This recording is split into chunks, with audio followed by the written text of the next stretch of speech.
Hi, this is Brad Strong from the Strong Auto Group. Have you ever been talking to a friend and they say something concerning, but you didn't know what to say? Maybe it was a joke about dying or something about how they were going through a really hard time. The Live On Suicide Prevention Playbook will help you feel prepared for conversations just like that. You can find it at Live On Utah on Instagram. They teach you what you do when someone is considering suicide, how to get help, and more. Visit at Live On Utah on Instagram to get started. Live On Utah, supported by the Strong Auto Group. This is Ross Coulthard, and you are listening to That UFO Podcast. Hi everyone, and welcome back to That UFO Podcast. My name is Andy, and looking at the hearings from the last week, I've got Dan joining me for a bit of a random, ranty, chaotic one, I think. Dan? Yeah, it's going to be a lot to get through. Just before we started, I wanted to say a big congratulations to James Fox. His new documentary, The Program, now has a release date of December 16th.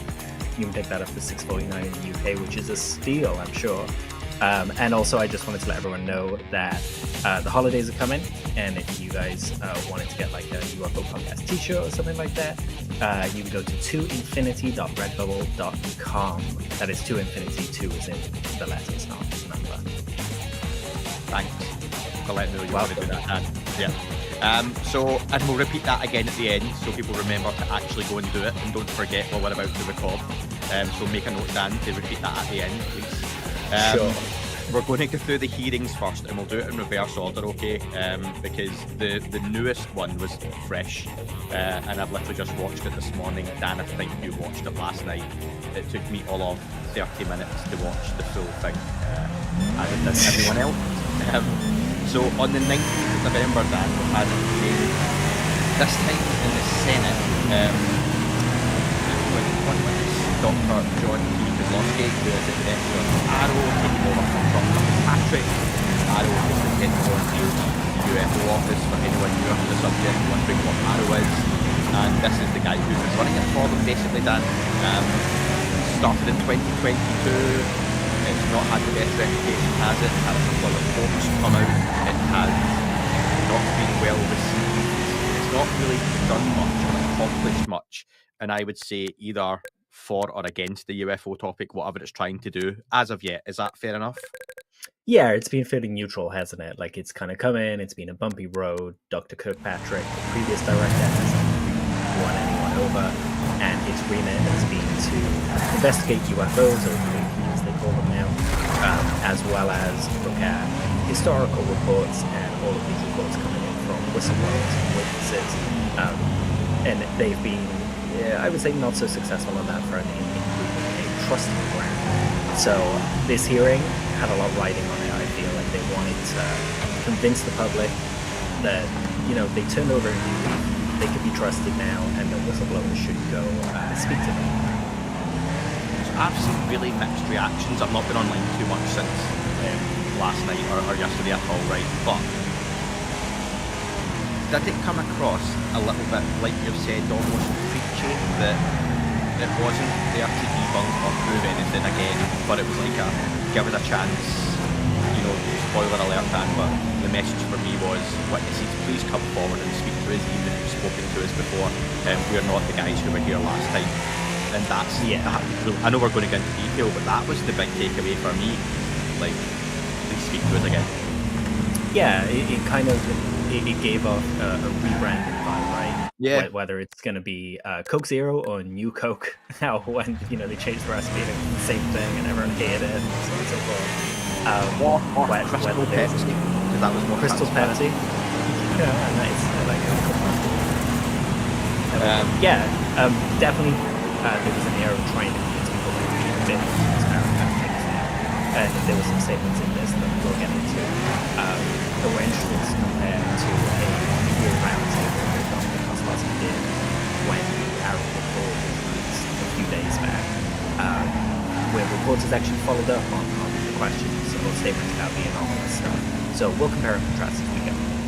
So Kozlowski has a background in optics research, cryptomathematics, physics, engineering and whatnot. So again, as you would expect in that sort of position in any government, pretty lofty in terms of his academic background, qualifications. the guy kind of knows what he's talking about. It's a hard one to put anyone in, I think, in terms of do they know what they're talking about in terms of UFOs, because who could you say literally does? You'd just be guessing when you're surmising that this would be the right person or that would be the right person, because largely this is an unknown. Yeah, exactly. How do you talk about something that you don't know what it is? Who's the most qualified to study something that you don't know what it is? You know, if you're looking for a good striker, then you've got qualities you look for in a good striker, like a defensive football player. But when it comes to this stuff, we don't know what we're dealing with, so who is the best to deal with it? So he seems very qualified, but it can end up that someone drawing with crayons is the best to identify UAP or something. You know, we just don't know. Would you have anyone else in there? Is there someone though you would think, just from the exposure to the subject that you know of, you would think actually this might be a good person, or is it a case of you're better going with an unknown quantity? I like that they've gone with an unknown quantity because it means that they're kind of involved in UFO stuff. Previously is limiting because we don't know what's really muddy water, right? So I like that there's someone neutral there. I like that it's someone data-driven. I just think that before, because Dr. Kirkpatrick was kind of similar, right? He had rank qualifications, very data-driven, but there was kind of an arrogance and condescension about the way he approached it. Whereas you look at some investigators in history that kind of, turned around. Dr. Hyman of Project Blue Book was famously, skittish on UFO stuff, but eventually kind of came around to there's actually something crazy here. You want someone that, at the very least, is open to the possibility of anomalous things being around. As for who I picked to go in there, I honestly wouldn't want to choose, because I've been in the UFO subject for God knows how long, almost 30 years now, so I wouldn't want to choose. I want someone neutral, someone that hadn't touched this before, to give a good objective overview of everything. Yeah, I think I definitely did. I don't know if you probably went along the same line at the time. When Sean Kirkpatrick came in, we both said, it's good, again, that someone's neutral, new to the subject, but I suppose you're just hoping they're not coming in with a remit already given to them from behind the scenes. Yeah. You don't want someone sitting directly over their right shoulder, Dan, the whole time watching them doing what they're doing, do you? Right. How did you feel about that, by the way? So, for anyone that hasn't watched, Andy's referencing Susan Goff, spokesperson, was sat in frame just to the right of Dr. Kozlowski. Susan Goff was accused in the other hearings of being someone with psychological warfare background, and she was just there giving side eye the whole time. At certain moments, it almost felt like John was looking over his shoulder a little bit nervous, just wary that he was being watched. Didn't do any favors. I got big Ghostbusters 2 vibes. You've got Vigo, the Carpathian, and the big painting, for those who may not remember, who just stares at you, and you think it's Sigourney Weaver famously says it's like he's following me around the room. I felt whenever I was watching it, I was watching Kozlowski and the camera, was on him. She would, like you say, she was always in frame. So that must be deliberate. By her design or someone else's. And I just felt whenever I looked away from him, she was looking at me and judging me. Yeah, she looked into the camera a few times, I swear. And it was really unnerving. And she didn't move her head to look at John either, she just moved her eyes. So it just felt really kind of uncanny valley. And at certain points in this, I almost wanted, either Gillibrand or Ernst to just say, like, what are you doing here? Like, why are you here? Go sit in the Rogues Gallery. Yeah. Just move. Like, we're talking to John. Go away. Yeah, and listen, I actually tried with George Knapp to mention, and I think I've probably said the same before too, Dan, that I don't know how much with the Susan Goff stuff, is it a bit of conspiracy or easy picking to be like, well, that's her job and she's there, so she's one of the bad guys, and, this kind of stuff doesn't help with people like me trying to think reasonably and logically and going, wait a minute, are we getting a bit too conspiratorial with this? Because there she was again, it was like, oh, yeah. Christ, man.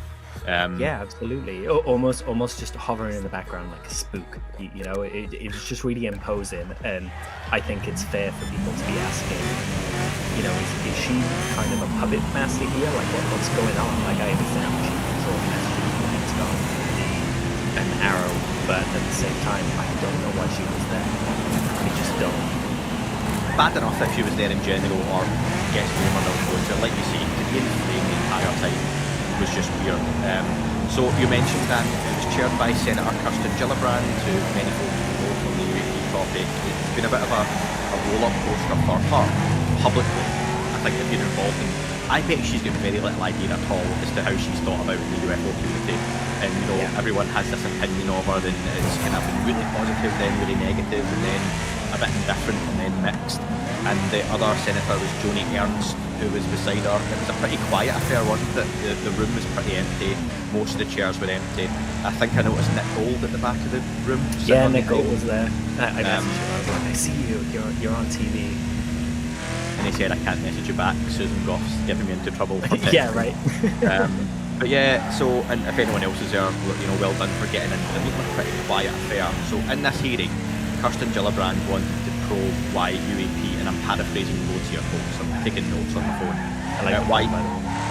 What did I say? Probing. Non-intentional. Genuinely not intentional. No, no, okay, right. Thanks. But I should have said everything. Yes, that was intentional. I delete the other one. So she wants to probe why, I don't even realise I've done that, why UAP are infiltrating bases such as Langley and other sensitive airspace. That seems to be her big thing here. She talks about, Belfast and other cases having been resolved, and we're going to talk about, those as Kozlowski talks about them. She hopes individuals come forward with Arrow under new leadership. And like you say, I think it's going by that restaurant you've been burned by several times for that takeaway, and it's got up in the window now under new management. Yep. But the guy in charge looks strangely like the last guy's brother, so you're not sure. Just has a mustache on. Yeah. He was off very slightly. Yeah. His name's Tiago instead of John. That's an in-joke, sorry. It's not a very good one. But, so yeah, like you said, Dan, you're spot on what you said about rebranding. This hearing, again, I'm jumping to the end here, didn't move things forward, it didn't move things back for me either. It's just kind of treading water. Arrow's still in a poor place as it has been, but they're basically saying, come on, you can trust us this time. Yeah, that's what I got from Gillibrand's opening statement. And Ernst basically came in and said, we have to ask if these technologies are foreign adversarial technology, i.e. China or Russia, or, I liked her phrasing of unknown scientific phenomena that will challenge our current understanding. And I thought that was pretty fair from her. She used a very, very short amount of time really well. So, what's your thoughts on that? Yeah, I love the phrasing. I love that they went into the anomalous stuff. They were a bit more. Gillibrand, I was disappointed in for a real specific reason. She started off talking about. She mentioned Go Fast Attack Gimbal. And she said there was public interest about those cases and that she wanted to hear more about them. We didn't hear more about Tic-Tac anymore during the hearing, and there was just no follow-up. And it just led me to, I kind of felt like a sleepy affair. I don't know if that was because it was just quieter than the other hearing that we talked about, or what, but it was almost like, Susan Goff had slipped us some sleeping tablets in the closed session before. And I think a lot of the criticism of this particularly hearing can be kind of pinned on the fact that usually they do open hearings and then move on to a closed door meeting about stuff. Here it was the other way around. They had their closed door meeting, and then this was kind of just a public showing. And it felt like prearranged talking points, like things that they talk about. But there were some positives. We had the line plotted out again. No evidence of extraterrestrial life there. So again, very specific statement. We're not talking about non-human intelligence there. We're talking about extraterrestrials. John did say. John. Yes. Yeah. He said verifiable evidence. Verifiable. Yes. And this is where I was going to go with it. It's kind of threaded, right? What is verifiable evidence? Do they need to see, an alien holding a clock in the days of newspaper whilst going back to their planet being tracked? Can we even track them in that way? So I would have liked to see some follow-up on stuff like that, where when he said verifiable, they said, what would verifiable look like to you? How are you doing this? Is it just... Can I ask you on that then, do you think in the closed door session where they can maybe speak a bit more openly, but also speculate without fear of public hearing or ridicule, that perhaps in that setting, a Kozlowski would say to Gillibrand and Ernst, we've got reason to believe that a small percentage of these cases are potentially non-human, and by that I mean alien, extraterrestrial, or something that we don't understand. Do you think that's likely to happen there? So it's easier to then trot out into the public setting and say, right now we're just going to go with no verifiable evidence of ET. Yeah, I mean, it's a language game, right? People will watch or hear that statement, and the skeptics will run with, there are no ET, you're all a bunch of idiots. And the believers will run with, you threaded the needle, and he's not talking about non-human intelligence. In a way, I feel that's almost more dangerous than just kind of doing the speculation in public. We want to hear the senators following up on these questions, and to hear that little bit of speculation there. And then it's the media's job to kind of talk about that in a sensible way.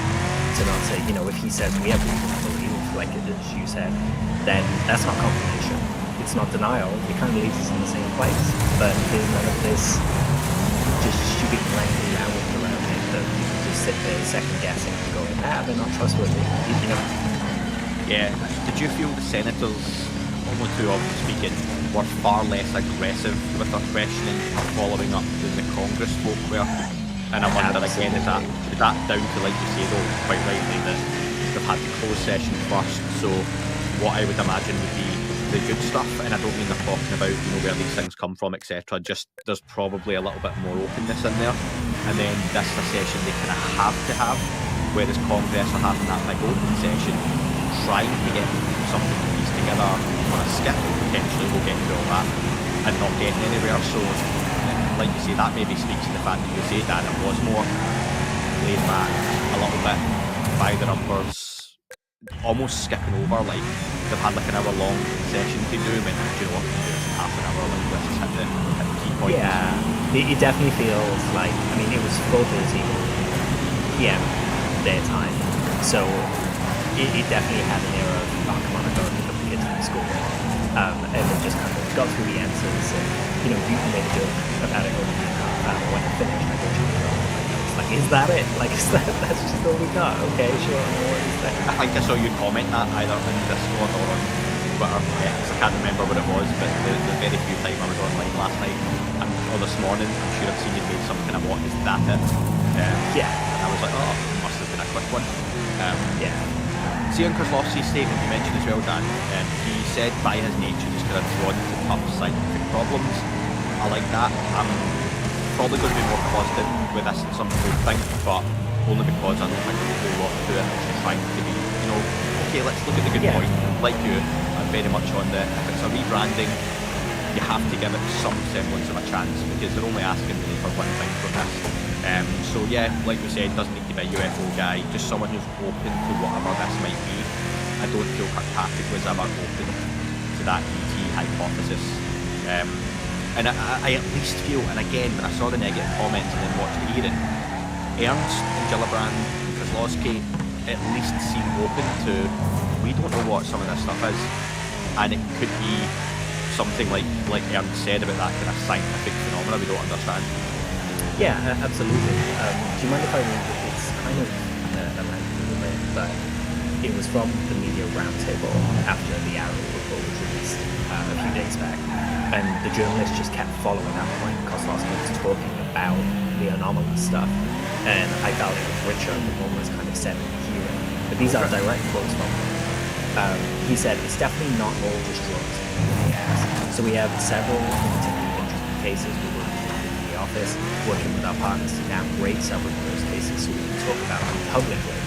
But there are interesting cases that I, with my physics and engineering background and time in the IC and community, I do not understand. And I don't know anybody else that understands them either. So of these cases I'm thinking of, there's a variety of them. The cases that are at the top of my head are spread out over the last year and a half. I'm sure there's some other anomalous ones a little further back too. But the ones,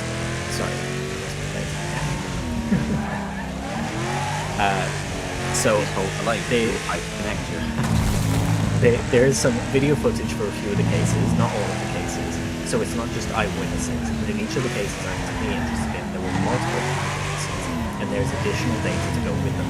It remains to be seen whether or not that additional data is going to be sufficient for us to resolve the case, understand whether it's a UAP bird or balloon, or say something substantive about the nature of the phenomenon.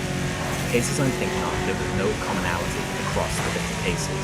There were different morphologies, so orbs, cylinders, triangles. In one of the cases, it's been happening over an extended period of time, and it is possible that there's multiple things happening. There could be some UAV activity in the environment that's getting confused or conflated with UAP activity, so we're trying to tease that out right now. We're going to be hosting a declassification workshop so we can make sure we're implementing the best practices from across the DoD and the IC. All of that takes more time than I think the public would like for it to take, but we're working on it. We recognize that the types of cases that I was just talking about are, from my perspective, true anomalies, and we're going to need significant scientific rigor to address those. And yes, the US government has a lot of nice scientists, a little bias there, but we're going to need the help of academia and the public to address some of these, so we need to build that more transparent partnership. I thought that was a wonderful statement, and it would have been, if that had been read during the hearing, especially that bit with, you know, me and my engineering background and IC experience, I cannot explain these and I don't know anyone who can.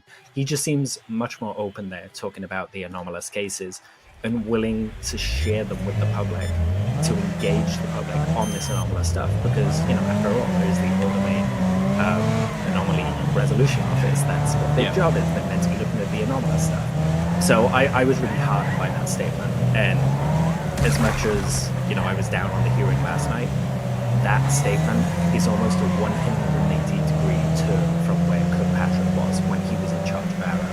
So, I don't know, I'm a little bullish on it. I was disappointed in the hearing, not because of Kozlowski, but mostly because a lot of what I just read out wasn't present there. But he did speak about 3 anomalous cases, right? Just before you get to those, sure. The hearing lacked much content, and I think that's probably why some people might be frustrated. Some people just might not like in general what was said, which is fair, but I just felt it was very empty.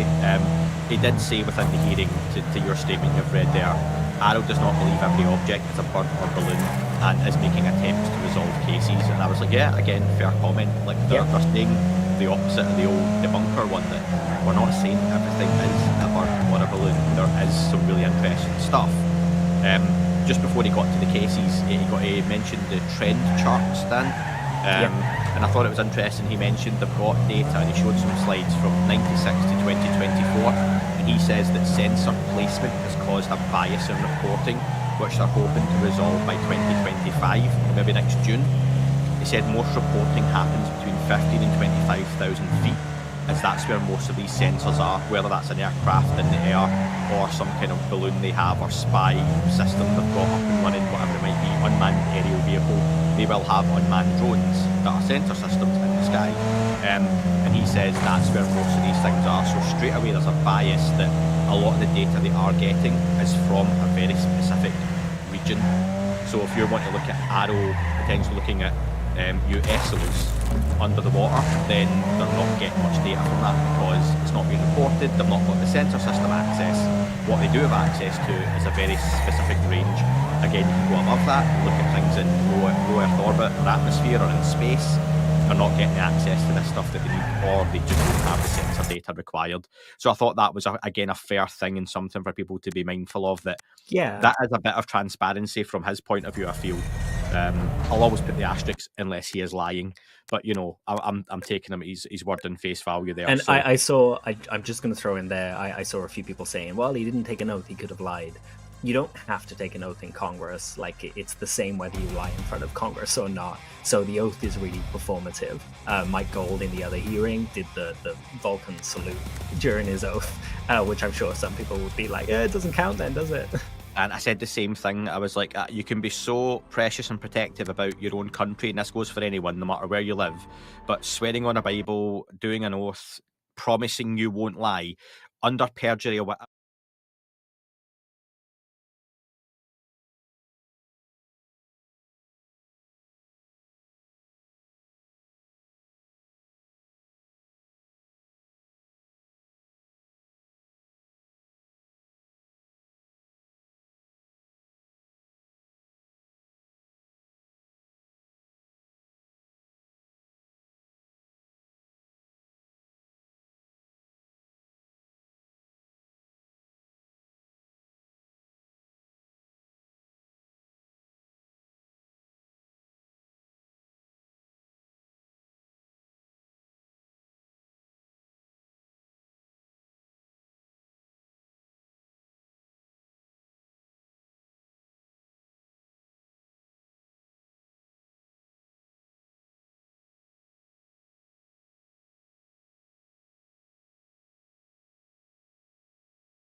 I'm sorry, given what's being discussed and the secretive nature of it, and all this compartmentalization, the rumors that people have died for the UAP subject or UFO topic, have been unalived, as the kids call it online.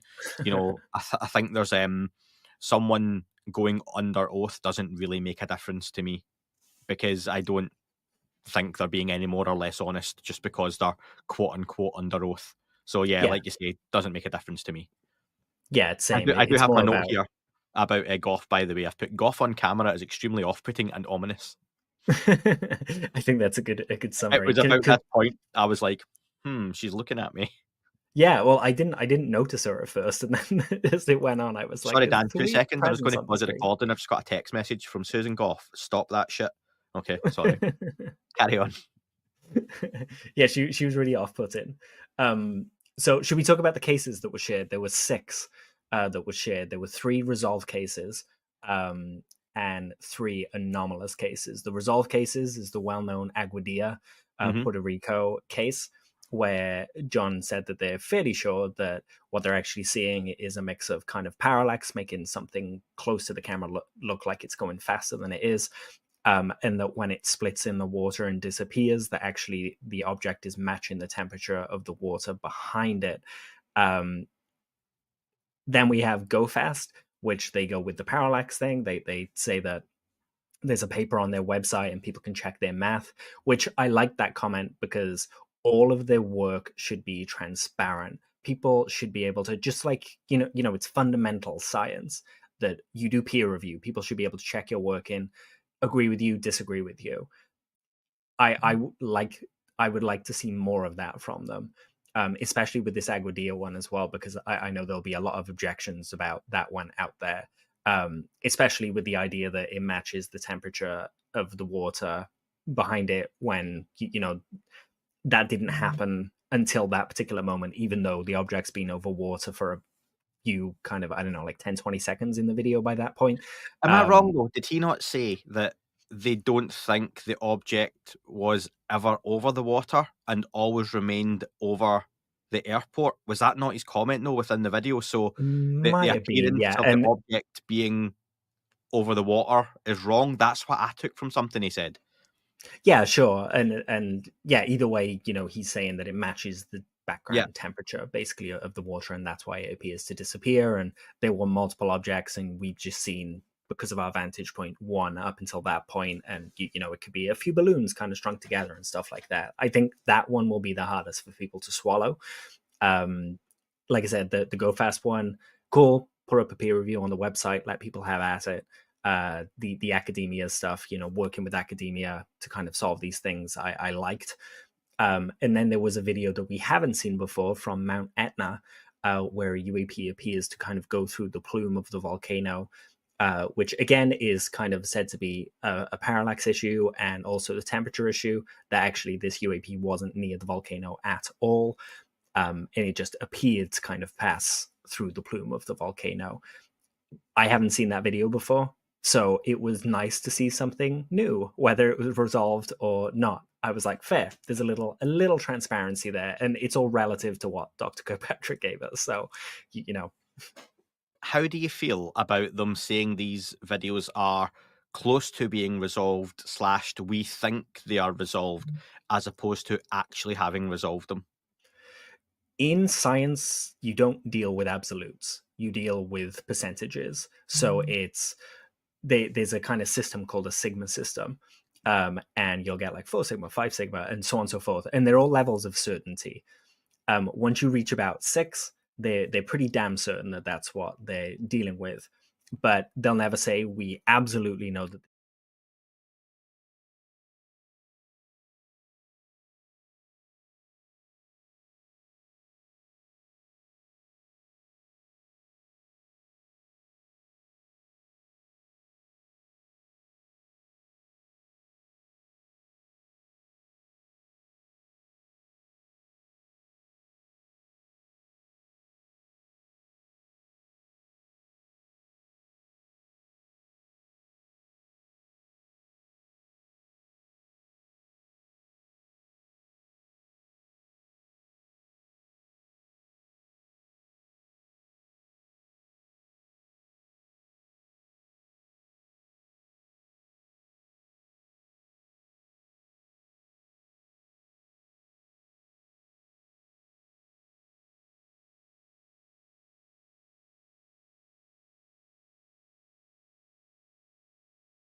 or cat food and see a visible difference.